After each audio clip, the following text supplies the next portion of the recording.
महकमा मौसमियात ने कराची में आज और कल शदीद गर्मी पड़ने का इम्कान जाहिर किया। महकमा मौसमियात का कहना है कि खलीज बंगाल में बनने वाला समुद्री तूफ़ान बुखैरा अरब की जानिब गामज़न है। ये सिस्टम जनूबी मशरक़ी सिंध, ज़ेरी सिंध और कराची समेत साहली इलाक़ाजात में असरअंदाज होगा।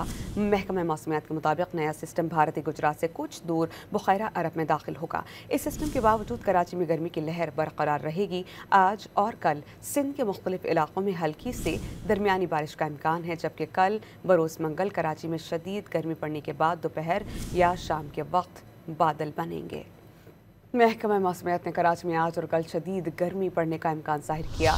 महकमा मौसमियात का कहना है कि खलीज बंगाल में बनने वाला समुद्री तूफ़ान बुखैरा अरब की जानिब गामज़न है। ये सिस्टम जनूबी मशरक़ी सिंध, ज़ेरी सिंध और कराची समेत साहली इलाक़ाजात में असरअंदाज होगा। महकमा मौसमियात के मुताबिक नया सिस्टम भारती गुजरात से कुछ दूर बुखैरा अरब में दाखिल होगा। इस सिस्टम के बावजूद कराची में गर्मी की लहर बरकरार रहेगी। आज और कल सिंध के मुख्तलिफ इलाक़ों में हल्की से दरमियानी बारिश का इम्कान है, जबकि कल बरोज़ मंगल कराची में शदीद गर्मी पड़ने के बाद दोपहर या शाम के वक्त बादल बनेंगे।